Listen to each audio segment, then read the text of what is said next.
Good evening, everybody, and welcome back to the Nexus Gaming Series. My name is Bahamut. I will be guiding you through tonight's two best of threes that we have for all of you. We could have made it three best of threes, but I decided to start a brawl a little too early, so unfortunately we weren't able to get that other game in there. But regardless, we are going to be starting out with our heroic division between the members of Sky5 versus Anti-Clown Association. I'm sure you're itching to find out how we got to Battlefield of Eternity. Let me go ahead and update you on that information.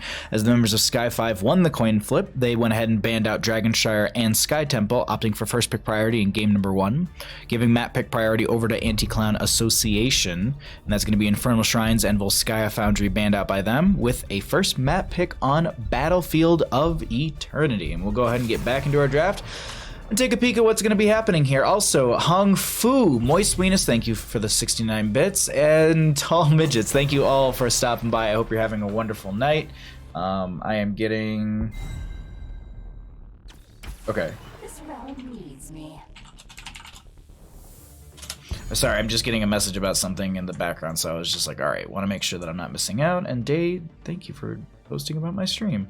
Alright, let me get back into the right channels, and then let's go ahead and get into our draft. So, we have an Uther Greymane being banned out, so no main tank Uther going to be popping up in this game. We do have a Sylvanas and a Joanna being banned out as well. It makes a lot of sense. Sylvanas' push pressure with the Immortals is really, really impactful, and then a first pick Li Ming, which, it's nothing crazy, but it's also, I feel like there might be other priorities. At the same time, I guess the race potential with Li Ming can be very, very impactful. Sharky, how's it going? Thanks for coming by. Your God of War streams have been a blast to watch. I've been catching those here and there. And a Fishy, how are you doing, bud? Thanks for coming by, friend. So we have Hanzo and Ana for the members of Anti-Clown Association. Really good range coming out from them, but they don't really have enough in the front line. We'll see what they're going to be picking up, as we do get a Varian and Stukov. So this is a pretty good lockdown composition, so that way they can either taunt or Colossal Smash onto a target, and then Li Ming can probably go into Seeker Missile and blow them up. Last night between Totski and Big Scary Duck, we actually saw some Seeker value from Tilted Sister, I believe was the player, and they were playing, they were literally just blowing people up with this Seeker Missile combo as they were like getting sieged in. It was like Li Ming for the defense, and she just was destroying everyone right there. So all that aside, we do have Avala being banned out, getting rid of the race potential for them on the left-hand side. They have a Li Ming who does a little bit of race, but they still need something like a Lunara, Cassia, Malthael. Those are all great heroes to pick up. For anyone that is also wondering, Deathwing is currently banned. We are in a live patch, but Deathwing is currently banned due to league regulations. He waits 2 weeks, much like when we had the previous HGC or any other league formation during that time. It was 2 weeks before you actually got to see that hero in play, typically because there was 2 weeks to figure out all the bugs, to actually play with them in scrim, and also to see what balance patch comes in and kind of brings them into the middle of the road. But honestly, I feel like Deathwing has a lot of strong value, as well as he's got a lot of clear weaknesses. So Blaze incoming, you really think so? I mean, I'm not opposed to it whatsoever. Blaze would work out really well to be able to dive in. You have the AoE stun that can really, really help out the Hanzo, and then you get something like a Thrall or even a Garrosh to follow up on top of that's not a bad idea. But they're going to go for the sustained damage with Raynor. It's a lot of range, so I'm expecting this, yeah, it's either going to be a Thrall for the solo lane, or it's going to be a Blaze. Now, I think it's going to be really indicative based on what they get here on the opposing side. If they go into a Leoric, I don't think we're going to be seeing a Blaze, because I feel like Leoric has an easier time into Blaze. Something like a Thrall might be a little more poke heavy and work a little bit better into a Leoric. We'll see though, as we have these last two these last two picks coming out. They need something else to solidify that Li Ming damage. They have a Sonya and a Tracer to follow up. Now Tracer has a lot of value on this map, but I'm actually a little surprised we're not seeing any sort of Tassadar. I understand that, you know, you need a main support, and actually, I don't know, what would you cycle out? I guess you'd have to cycle out the Li Ming realistically. So I like this, but just Tracer might have a bit of a rough time. There aren't any blinds on the opposing side, so this is actually going to be a fun time for that Tracer. As what do they go for the solo lane? Actually, I still think they just go into Blaze like chat was saying. I think so. Oh, Chuko, how's it going, friend? Thanks for coming by. I'm very happy with that pickup right there. Okay. We're gonna get ourselves a Chen for the solo lane into the Sonya. Alright. I think overall it's a good draft. It's a good draft from both sides, but I'm kind of leaning into Sky5 here. I think Sky5's got a little bit of a more powerful draft. It also scales really, really well as the game is going to progress. So I'm thinking that they're going to be able to pull this one out, but we'll have to see here. We'll have to see. Chen, I agree. Tall, I agree. That's an interesting one. It's not something we see too often. Storm, Earth, and Fire is really, really powerful. When you can reduce all that, you can just take away all of the damage thrown onto you with your stagger. So I don't know, like that solo lane matchup might be a bit of an oddity, but let's go ahead and actually get on into our game. We got ourselves our game 1 of our first best of 3 of the evening. Goliath going to be on the Varian. We have Apple Mike going to be on the Tracer, which she does not fit onto this mount whatsoever. Can we talk about this really quickly? How she just blends right in. Anyways, we have Quan is going to be on the Sonya. We have Furl on the Li Ming, and Alan by default will be on the Stukov. That is going to be Sky5. On the right-hand side, we got Dudabides on a Chen. In the bottom lane, we're going to be seeing Ray on a Raynor. That's perfect. Kelser's going to be on the Hanzo. Quantum is going to be on the Ana, and my pal Vince going to be on the Blaze. That'll be the members of Anti-Clown Association. As we get into our bottom lane, let's check out what's happening here. What is Sky5's draft? Porky, I think it's going to win. What's up, bud? How you doing? Avoiding the Stukov silence will be critical for Chen. That's actually a very good point as well, because if Chen is sitting there drinking, you throw a silence underneath there, they can't fly and kick out or anything, and if Varian dives in with some sort of, I don't know, taunt, maybe even Colossal Smash, and Li Ming and Tracer are able to capitalize on that, that's going to be a rough go for the Chen. But in this situation, Chen is going to be in the solo lane matchup into the Sonya. We can actually just kind of watch that for a couple seconds here. I'm going to keep my eye on that bottom lane, but I don't think it's going to be anything too aggressive down there just yet. A lot of poke back and forth, and I feel like there's going to be a little more brawling in the solo lane for now. But as I said, I don't think we're getting a Wandering Keg. Wandering Keg is the dream, but realistically, Storm, Earth, and Fire just brings so much more value to the table in a lot more of these team fights. So we'll see what actually happens at level 10, but that's at least what I'm looking at. And also, the availability from Storm, Earth, and Fire will allow you to dive into the backlane, maybe get onto the Stukov or the Li Ming who are trying to poke from a distance. We'll see. I keep saying we'll see, but it's really just going to be one of those things as the game does progress. We'll have to just witness how the solo lane actually works out. I mean, the Dude Abides could play this super slow or just get pushed in. We'll have to wait. Please, can you... Bahamut, please, how can you like their draft? Because the Tracer is an anomaly of a threat, and that's the thing. Because I don't know how much value Tracer's going to get here, and that's why I gravitate towards the things that I'm just like, maybe. I don't like Sky5's drafts at all. Tracer isn't good into Hanzo, Raynor. Varian is Varian. That's a good point, Radically Dreaming. Varian is Varian. I mean, it's just like, I keep saying it, but it's literally going to be like, we'll have to see, because I feel like this Tracer could have some play. It's just going to be the setup from Varian and Stukov. Li Ming is going to be obviously assisting in that, but I think Tracer can capitalize on Li Ming or vice versa. I think Tracer can whittle them down and Li Ming can set up themselves for a reset or just damage to zone people away as well. You know, you get someone whittled down low enough, you have that stray damage coming out from Li Ming. People start to get nervous and they start to play further back, and I'm excited to see what this looks like as we actually have an invade coming out from Apple Mike. They can see that they're over here, but the rest of the team isn't going to rotate in quick enough. Objective, Li Ming throwing out a combo.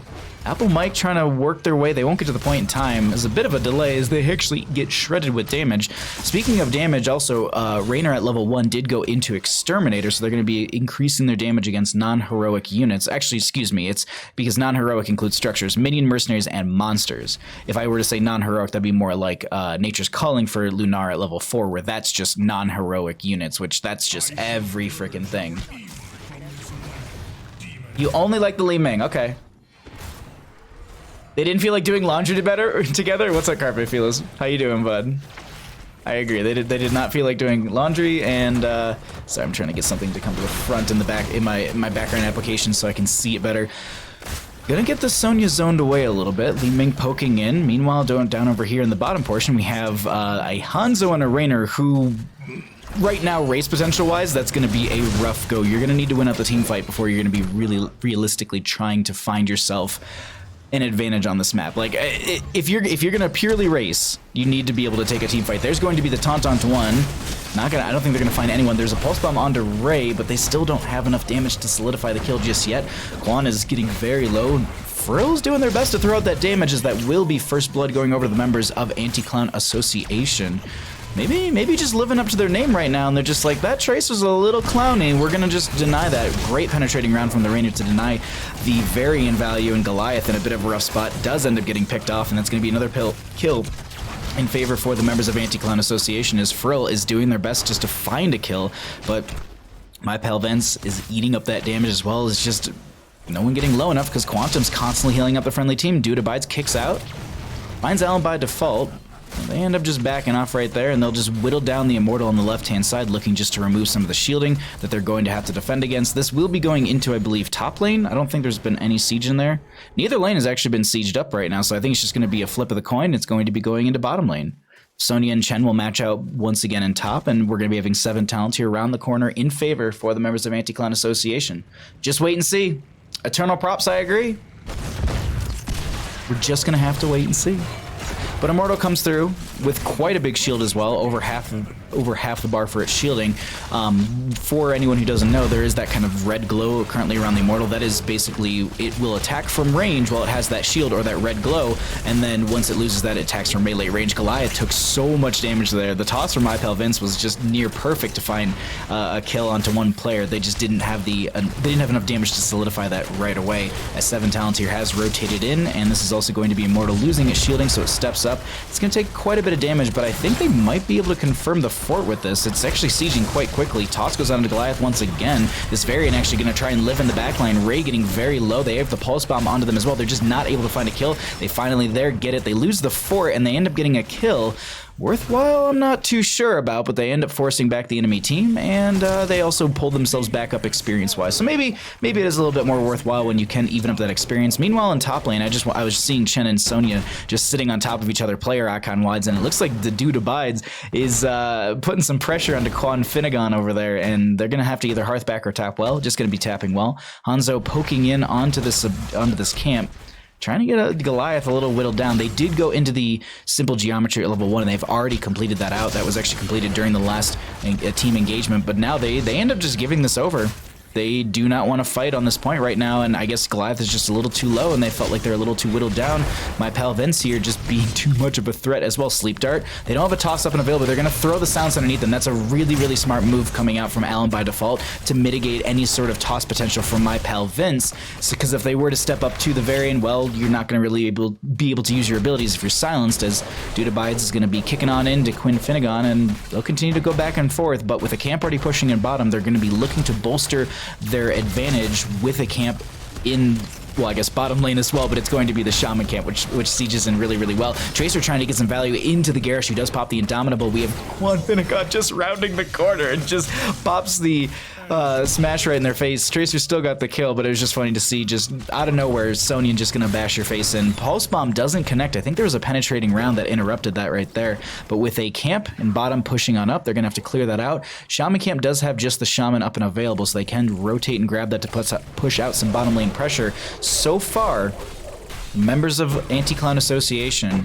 doing really well here, but I feel like once we hit that post 10 area, we're gonna be seeing a bit of a different engagement. Missing some experience right there. Some free experience. I don't really see how Garish ever dies. Garish died. I was reading chat way too late. I was like, all right, cool. We got a little bit of a lull. I can check and see what chat's up to. Oh, okay, yeah. Just to catch up on some of the questing talents, or at least some of the stacking talents, Tracer did go untouchable at level 4, going to be sitting at 2 out of the, I believe it's 16 total that you can get up to. Caster Math is 15, actually. I've only actually ever seen that done once, but Sonya did go into Leap, and Chen did not take the right talent. They could have actually done a washing machine on the opposing sides, like Sonya could have cratered at level 20, which is not going to happen, and then you just have the Chen barreling in, but that's just Sonya trying to kill herself right there as Hanzo throws an arrow point blank. This is a lot of damage being split. As the team fights are split, Sonya's the first one to go down. Tracer not able to get the damage she needs, as the Eye of Horus is just enough to keep a lot of friendly members alive right there. Hyperion still coming out. That's going to be the flailing swipe from Alan by default to force back the enemy team. They lose their Sonya. They're still on the back foot here as my pal Vince is taking quite a bit of damage. Gets some healing from the Ana as well. They're trying to throw out a comp. Oh, Tracer sees this. There's the slow from the Stukov. There's a lot of damage. Oh, and that's going to be the recall from Tracer. They're going to be right on top of the Dude Abides. It's 10s up for both sides, and they actually already popped the Storm Within Fire on the Chen. As you can see, it's on an 80-second cooldown. Majority of the heroics are actually off cooldown except for Li Ming, Varian, and Garrosh. Whew. Thank you, Carpe Phyllis. I said 16, I was just like, no, I'm wrong. I'm reaching for my T, but I feel like the teams are going to engage once again. So let's go ahead and we're going to pull away talents for a couple seconds here. We're going to look at some of the other numbers once we finish this engagement, but I just want to at least show the full screen while these teams are going back and forth. And while we have the members of Sky5 on the defense, trying to see how they set up for this here, is they're going to need to either try and step into the enemy team because they're going to slowly get whittled down by Hanzo. I mean, it will be slow, but he does have a lot of scatter arrow and abilities to just kind of poke at this as they're looking for a way from... They're trying to flank into this, but the Garrosh is zoning so very well. They dive onto Raynor. Toss goes out with the end of the fray. My pal Vince taking a lot of the damage here. Huge arrow from Hanzo as well. It's going to be the Eye of Horus piercing through a lot of the enemy heroes as well. Flailing Swipe will be forcing them back. Immortal Phase should be going over to the members of Anti-Clan Association, as they themselves have just got so much race and they force back the enemy team fairly effectively. Sonya going to be coming in here in the next 8 seconds, and I just turned over. Kriv, thank you so much for gifting 5 subs. Thank you so much, my dude. Ryokai, Coma Witch, Brujay, Munkus, and Vaping Fluffy. Enjoy your gifted subs, enjoy your Asthma Pogs, your Baja Rages, your Finger Guns, and your Gilded Beard in chat. Kriv, thank you so much. Thank you so much. I really appreciate that, my dude. Orange, how you doing, bud? Thanks for coming by. And look at this, people getting haha, everything's okays. People getting emotes here. Yes, the on fire snowman is so very good. Look at the wraparound from my pal Vince coming in here trying to find a flank. That's going to be the Warlord challenge with a toss onto Stukov. Allen by default is in Allen and out of position right there as they end up getting picked off. That's going to be the taunt onto Do Divides. Quan Finnegan is trying to spin to win out of that one, but they'll end up getting picked off. The Hyperion siege value just too much into the enemy team as they lose 2, lose a fort, and the Immortal still pushing on up. Looks like it's going to be trying to step up and potentially take a keep here. It really just depends on how aggressive they are with this. That's the big thing right now.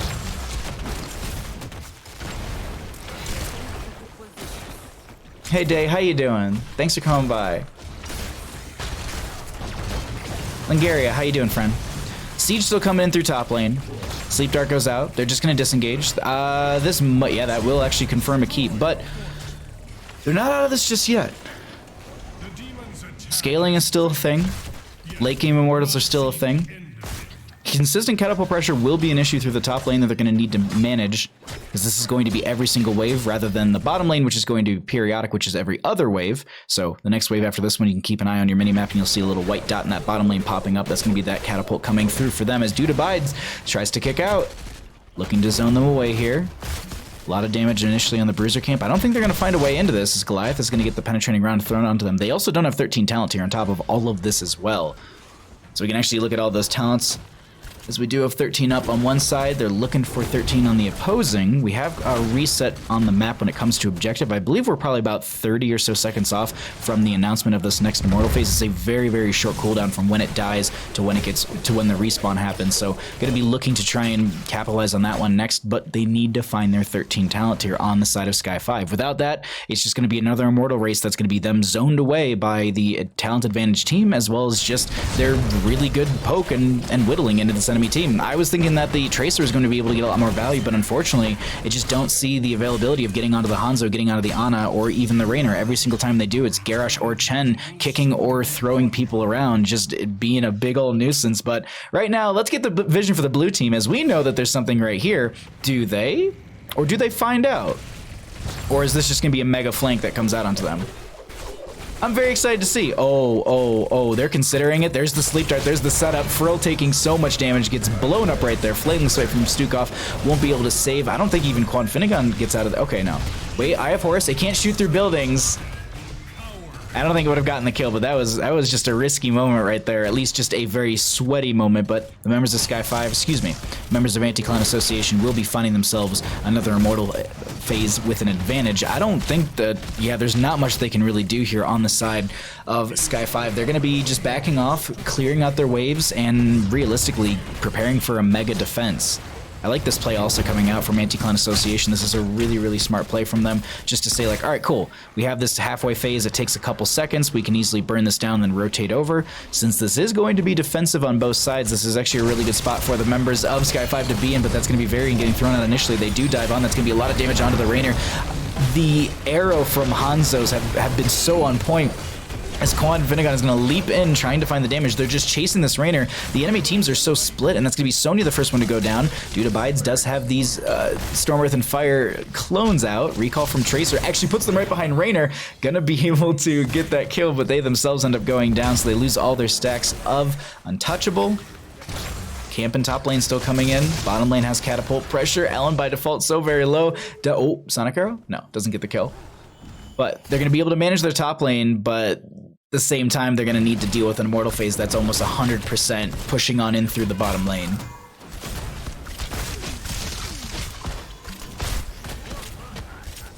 What's up, Cotton Swabble? How you doing, friend? Whew.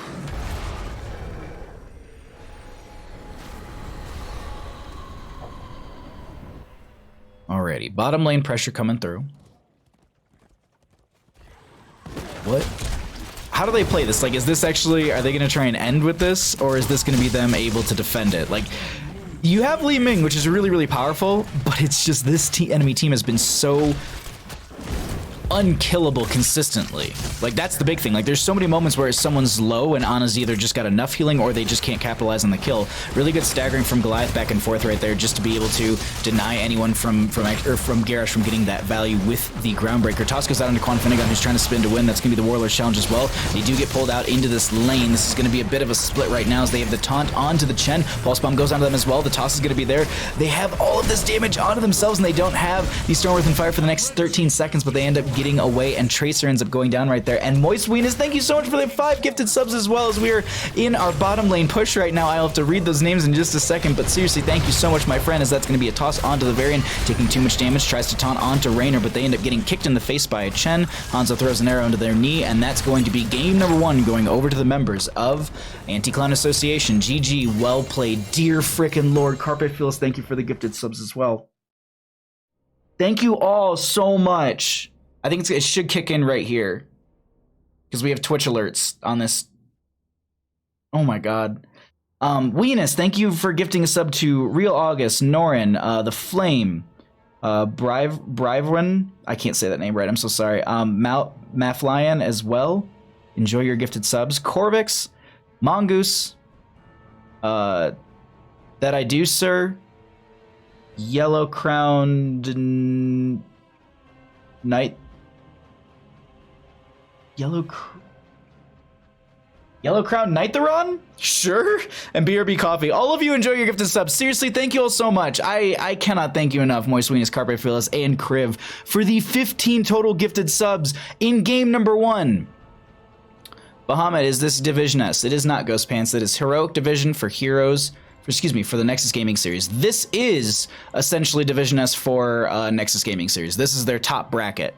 It's their top plays. But chat is going to respond to you before I can, because we do have a delay on stream. I cannot thank you all enough for the support that you've already brought to stream, and we are 30 minutes into stream. You all are beautiful, amazing people. Thank you so much. All right, let's pull it on back to Bandit and I, as he has gotten really close to the camera. What you doing, bud? Are you getting your little apple? Nice work. Is that it? Is it your little apple Daddy. that you want? He just wants attention. That's it. That's all he wanted. Moist Sweetness, thank you for the 69 bits. Thank you so much. All right, let me get a message out to the captain and figure out what they want to do on the side of Sky5. Okay, respect.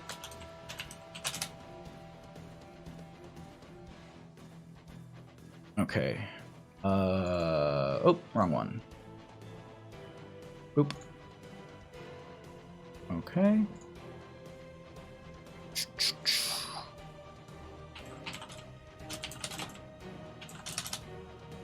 All right, so we're getting information in here, everybody. Thanks for hanging out. If this is your first time here, welcome. My name is Bahamut. I do a lot of casting of Heroes of the Storm for Heroes of the Storm. Looks like I'm going to be given a lobby instantaneously. Okay, all right, that is going to be that.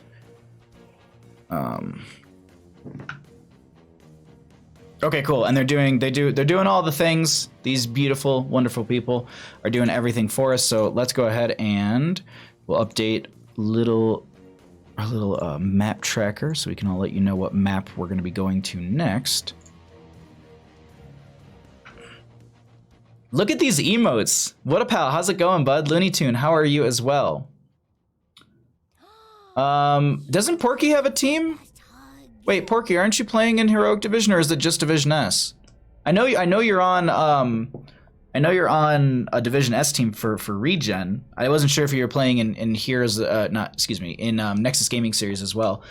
Ghost Pants, thank you for the follow, my friend. Very much appreciate that. Oh my God, Delta, thank you for subscribing for a whole ding-dang year. I will follow you. Thank you so much, my friend. Subscribed.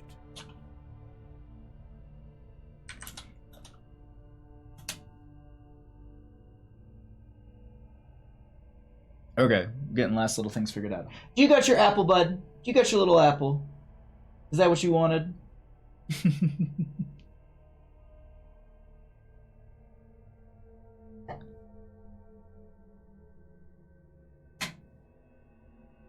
Okay.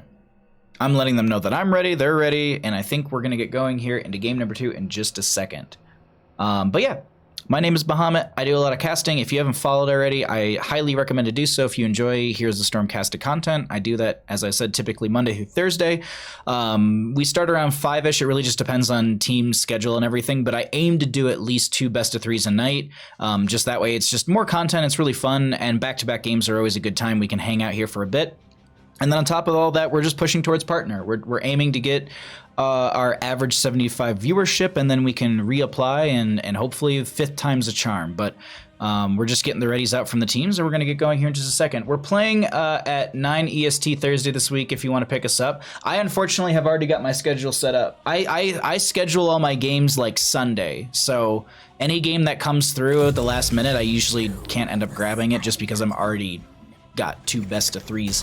Sometimes maybe there's one night we'll do 3 best of 3s, but that takes a lot out of me, and it's Monday and I'm already tired. But let's get into game because this is what I've been looking forward to all week. Welcome back to the Nexus Gaming Series. My name is Bahamut. We have the members of Sky5 on the left and Anti-Clown Association on the right. This is our first best of 3 for the Heroic Division. We're going to be going to Tomb of the Spider Queen for map number 2. And if you're sitting at home and you're like, wait a minute, Bahamut, I might have just gotten a sick new sub from Kriv, Moist Venus, or Carpe Phyllis, but I want to know how we got to Tomb of the Spider Queen. It's okay, I got you covered. I absolutely have you covered here. The home team this evening is going to be Sky5. They won the coin flip, opting for first pick priority in game number 1. They banned out Dragonshire and Sky Temple. Infernal Shrines and Volsky were banned out by the members of Anti-Clown Association. First map was chosen by them as Battlefield of Eternity, and they won that. They opted for first pick priority on the set of Sky5 as the losers of game 1. So that means that map pick priority once again goes over to Anti-Clown Association, and we're going to be heading to Tomb of the Spider Queen for game number 2. And let's go ahead and see what our draft looks like here. Is no main tank Uther is going to make it into this game. No Joanna either, which makes a lot of sense right there. BRB Coffee. Look at that. Look at that little gilded beard on BRB Coffee. It's perfect.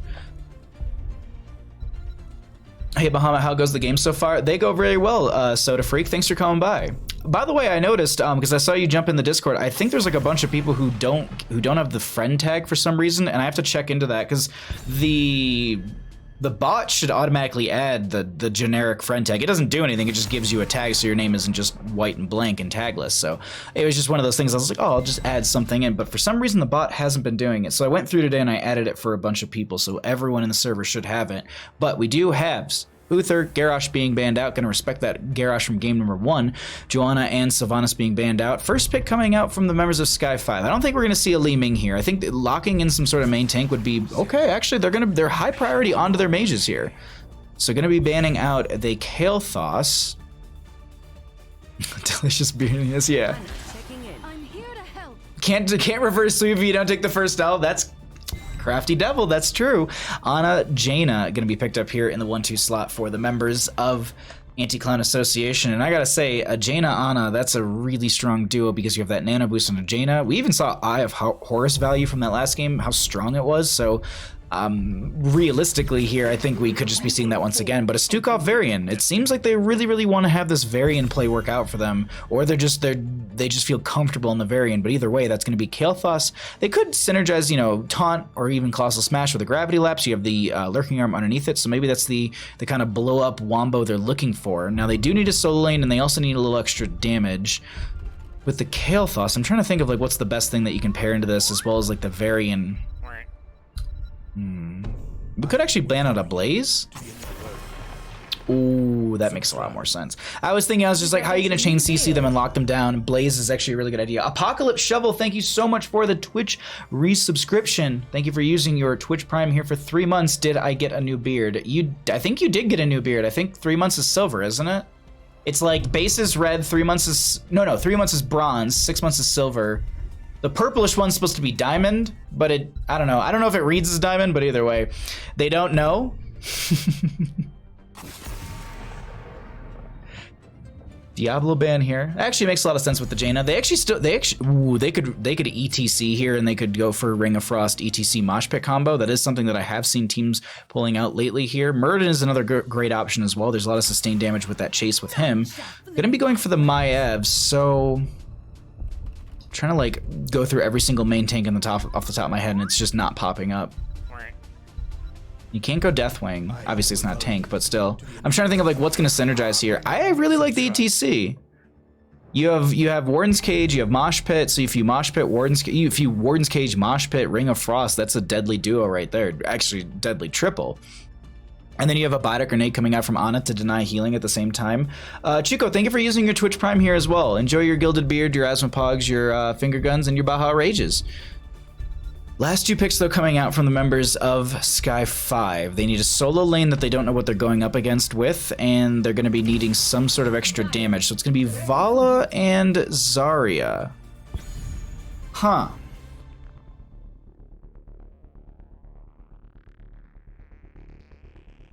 So they're not going to do a traditional 4-1, I don't think. I think it's going to be... Unless Varian's in the solo? This is going to be an odd one for me, chat. I don't know how Sky5's gonna run this one, but we'll see what they're able to do here. As Bandit is moving toys around the room. What's up, bud? You find your favorite toy? Ragnar also round up the draft for the opposing side. So actually for the solo lane, I really like that. That's gonna work out for them really well because they don't have... It's not like they have a Blaze or a Leoric or a Malthael to go into. It's gonna be just something they can slow push into, and it's not gonna be crazy hard. What's up, Valk? How you doing, bud? Might be old news, but it's still a pain in the butt. What? Oh, I followed... Oops. I have to scroll up. They're in main tank Uther. I don't, like, I have heard, yeah, what the hell? A little bit. A little bit. I kind of like the Ragnaros right at the end, though. I actually really like the Ragnaros right at the end. Monka draft, really? Did they mix up Heroic in Division D? Damn. Damn. Let's get into game. On the left-hand side, we got the members of Sky5. We're going to be having Alan by default going to be on the Stukov. We'll be seeing Goliath on the Varian. We've got Quan Finnegan going to be on the Vala. Frill will be on the Kael'thas, and Apple Mike going to be on the Zarya. On the right-hand side, we got the members of Anti-Clown Association trying to close this out in a 2-0 fashion. Ray is going to be on the Jaina. Kelser is going to be on the Maiev. My pal Vince will be on the ETC. Quantum is going to be on the Ana, and Dude Abides on the Ragnaros. Let's go ahead and see if the members of Sky5 can take us to a game number 3, or if this is just going to be a 2-0 closeout.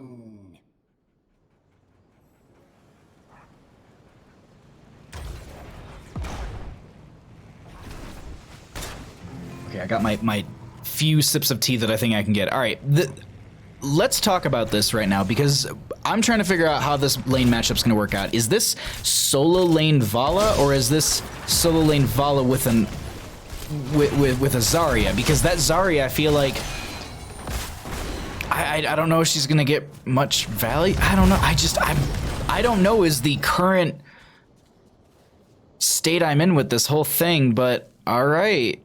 We'll see how this works out. Dunkstick. Thank you for resubscribing with your Twitch Prime here, my friend. 3 months of support. Thank you, thank you. Always support the best boy on Twitch.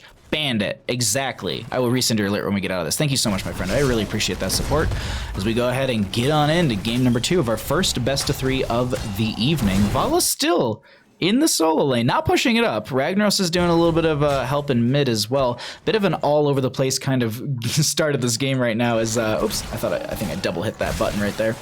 Either way, Ragnaros does come down here, and actually, speaking to this might be a little difficult for the Ragnaros, because range into melee when it comes to a solo lane matchup is a little bit on the difficult side, just because you're stepping into them and they can play, obviously, from afar, and they can whittle you down, especially like a Vala, who can stutter step fairly well. So we'll see how that works out for them. Currently just going to be having Ragnaros split off and help out the friendly team grabbing that camp. I was wondering if they actually had level 4 and they were just on the catching fire talent and wanted to get that 1 stack of regeneration glow, but no, not even that. They're just going to be rotating over and maybe just grabbing a little extra own sustain from that one.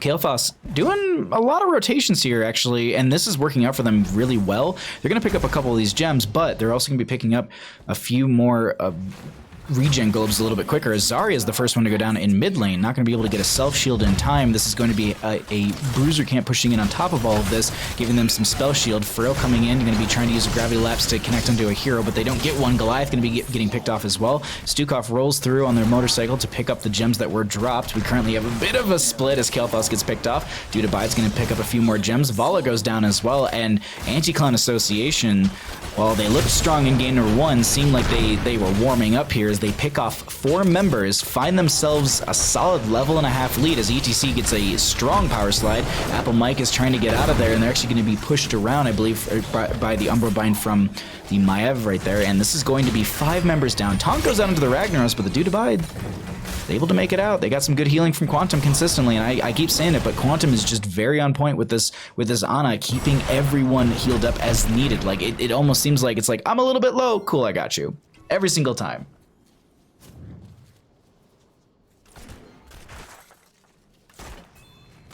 What's up, dude? What's up, Brand Flakes? How you doing, friend? Good to see you all in chat. Thank you for being here. Thanks for supporting. Thanks for helping us push towards that Twitch partner goal. And thanks for just hanging out, watching some awesome Here's the Storm action. Trying to get this pick onto the Ragnaros, but not going to be able to finalize the damage. Power slide from ETC comes through. Going to be able to split Allen from the friendly team. Looks like they might be able to make it out. Actually, no, I'm going to eat those words as they're not able to make it out whatsoever. And Stukov will go down, dropping quite a few gems, and those will be zoned away. I would say that was a solid... I'm gonna try and let me see. Can I look at the Can I look at the stream on my other monitor? No, it's too far away. I can't count Stukov's gems. I would say they probably lost somewhere in the 20 range because it looked like there was one of those gigantic actual spider gem units that are like the cluster for like the 10 plus. Either way, first web weaver phase will be red, and this is Frill in a bit of a rough spot. They're gonna try and make it out. Umbrebind pulls them in. They're just trying to throw down damage, and they're just making their way out. But unfortunately, not gonna be able to make it out. I was actually wondering if they were going to be able to cycle towards their friendly team, maybe drop the gems off by them, but I believe that one right there, that was about 13 gems, and they're slowly hemorrhaging their entire economy or all of their gems away here. My pal Vince coming in, huge Umbrebind power slide through. Dear Lord, this Maiev ETC combos. And then Jaina just bursting them down. Ray just chucking damage on top of him. Let's go ahead and cycle through some of the other numbers, get an idea of what those look like, as this is another Umbrebind coming through. Power slide as well. ETC with the knockback with the face meld, and Zarya goes down. Allen by default, so very low, does get picked off as well from the Phantom Eyes from the Maiev, as the red web weaver phase is still pushing in. In bottom lane, this is going to be Dudabide's actually clearing out the wave ahead of time, letting the web weaver itself push up with the wave. They're gonna get a bottom lane fort, a mid lane fort, and the top lane fort all in the first web weaver phase. This is huge for a team. This is absolutely insane for a team to get this much value as they find themselves a Kael'thas as well. Like, dear Lord, chat. I have never seen a team this synergized, just constantly just like, all right, do this, kill 4 people. Whew. This Maiev as well, like, as I don't click on Maiev whatsoever. These Umbrebinds have been so on point, and then even then on top of that, you have ETC with the power slides to follow up and the face melts for the zoning potential. you can see them. They're a little scattered across the board. They're going to be having Kael'thas clear at top lane. Going to be trying to grab more regeneration globes onto them. What are they sitting at currently? At 11 out of the 20 necessary. We currently have a camp being picked up from mid lane. They have enough for another turn-in as well. And now they have Lava Wave on top of all this. They can push up a lane. So they could throw Lava Wave bottom, get the Web Weavers to descend, and that can really buff that out. And I think that's actually the game plan right here is get the Web Weaver turn in, buff out bottom lane with a Lava Wave potentially, and then split push as 5. They can also utilize this mid lane fort for Ragnaros, the Molten Core form. It's a really good pivot point. You can actually siege up into all 3 lanes and kind of push them back and zone back the enemy team. But going to continue to hold out the Lava Wave. Not going to use it just yet. And they're just going to manually push this up to grab the gems. Just because, well, they currently don't really have any, as that's going to be Ragnaros now pushing up in through mid lane, and let's go ahead and take a peek and see what happens with this. There's the Lava Wave, actually Lava Wave through mid lane, so they're just trying to buff out their own lane, trying to zone back the enemy team with the giant Lava Wave that'll come through. This might buy them enough time to get through the gate so they can play this lane even more aggressive. Zarya trying to eat some of that damage with one of her shields, and we do have the mid lane keep being assailed. This is going to be ETC finishing out the proc rock power slide from them as well. The Goliath being split from the friendly team, 28 gems set on them. That's going to be a Warden's Cage from the Maiev. ETC looking to power slide in, looking for that mosh pit setup. Gravity Lapse comes out, Ring of Frost will not connect. Bit of a burst damage coming out from Quan as they're not able to solidify a kill just yet. And now this mid lane keep is going to be going down. Bottom lane is starting to lose a little bit of health, but we are only seeing a sliver off of that one right there. Is now it's 9 to 12 in levels. There's the Molten Core form from Ragnaros, going to be actually holding that until they get right here. They don't get anyone with the gigantic hammer swing, but they're going to try and poke at this keep, as well as poke at the, I would say maybe poke at the Jaina, oh my god, the Vala, just to try and zone her back a little bit in that siege. But either way, they'll rotate into top lane and actually just confirm a second keep through there, as bottom was just defended. This is Anti-Clan Association just running the show right now. We're 8 minutes into Tomb of Spider Queen. It's a double keep. That's going to be Graviton Surge pulling in too, but there's no follow-up damage. Well, Ray is actually taking quite a bit of damage, and they end up getting a kill onto Jaina, so they finally find a first kill on the side of Sky5. But they still need to find themselves a solid 2.5 levels before they're able to do... Ooh, that's a really good Gravity Lapse with the taunt underneath it with the silence from the Stukov. I couldn't even say my words there. That is the synergy, and that's the wombo they needed, but they need to manage their lanes a little bit. Looks like they're going to go for boss, though. This would actually push out top lane, buy them a little bit of time, and they can actually get Web Weavers to descend on top of this, but they're looking to potentially play into this 3v5. This is risky. This is really, really risky. It is slowing down the boss play, so that does allow Jaina, for example, to come back from death. And so they're just slowing them down. So Jaina's almost here. Maiev is up in 2 seconds, and they know this. They need to play this fast. And now Jaina regrouping in. Let's pull away. This is literally the throw pit right now as they're trying to zone back the enemy team. Flailing Swipe comes out, but it's way too early. Boss isn't even down yet. That's gonna be the taunt onto the Stukov, onto the Ragnaros mosh pit to zone. Graviton Surge is going to be there. The Jaina gets blown up. My pal Vin's gonna be going down. That's gonna be Warden's Cage coming out from Maiev, but they're all just kind of stuck in there with her as she needs to get out of there. Now, here's the thing. They need to, in my opinion, rotate and go for turn-in. I know that kills are... Oh, no, they get Quantum here. Quantum, you don't get out of that one. But they need to turn in on top of all of this. The Web Weavers that they turn in will defend the core, and they won't lose out too much here. They're going to be losing out some shielding, a little bit of health. Kelser actually going to be rotating in, thinking about trying to take down this core, but the Web Weavers descend. Top lane will crash right in front of this gate, and then mid lane is going to be... mid lane's going to be just pushing out from core, and this is going to be bottom lane pushing out from keep front gate. But boss and top lane with Web Weaver and their uneven talent tiers, there's potential for them to start walking this one back. That was a wild throw pit, I'm not gonna lie. That was a very wild throw pit. Flailing Swipe out from Stukov. Web Weaver does descend, but they're gonna back off here. They're not gonna... Okay, no, they're gonna siege in with the boss. I was about to say, like, this is... You're throwing away a lot of advantage on the map, and so there's boss that did get fort for them through top. That's gonna be ETC. Power sliding into the enemy team. They dive out. That's gonna be the taunt onto them. Graviton Surge coming out as well. They're looking just to blow up the ETC, and they find the kill onto them.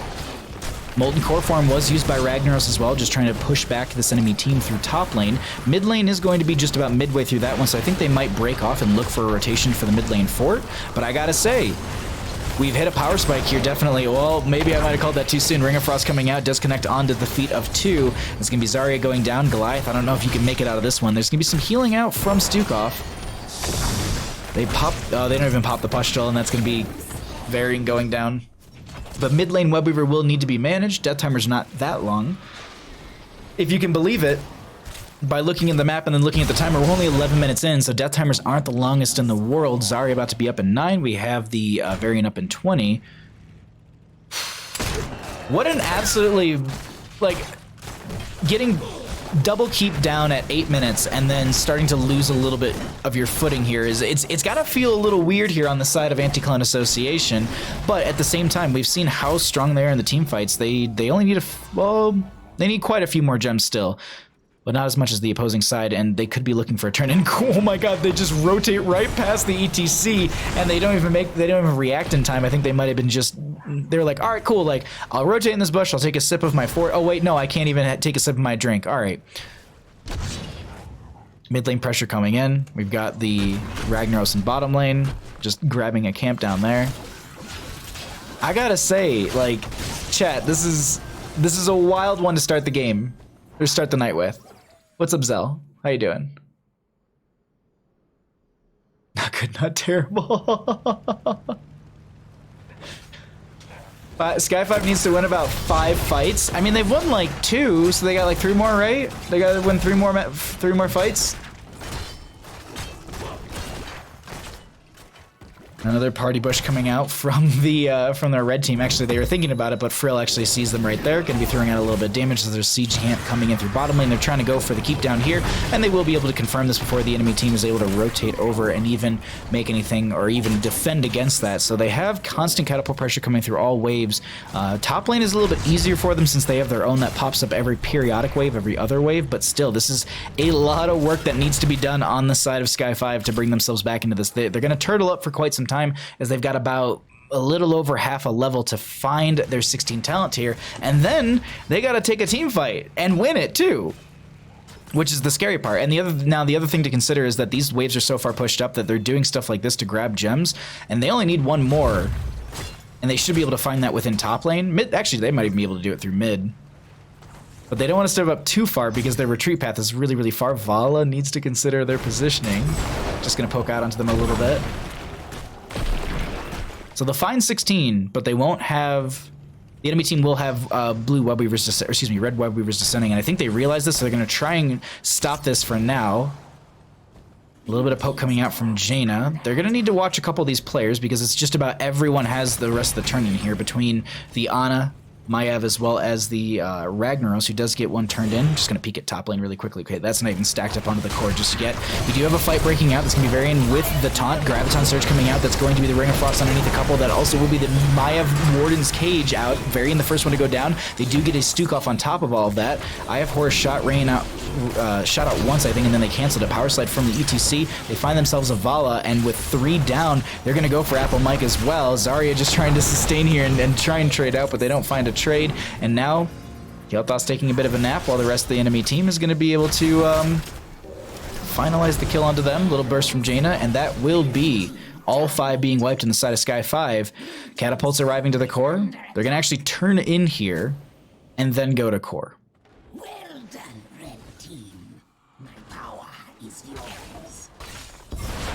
Red Web Weavers will basically descend on core before the core even goes down. Lava Wave coming through from Ragnaros as well, the core being shredded, Varian and Stukov back up, but not enough defense coming through. And ladies and gentlemen, that is going to be game number 1, I guess match number 1 of the evening, going over to the members of Anti-Clan Association. GG, well played.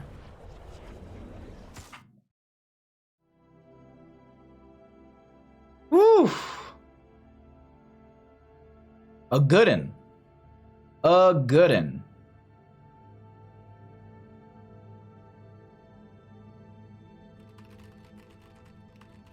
Alrighty, I'm gonna resend those alerts that we didn't get out earlier, and then let's go ahead and see if Subscribed. Did I get a new beard?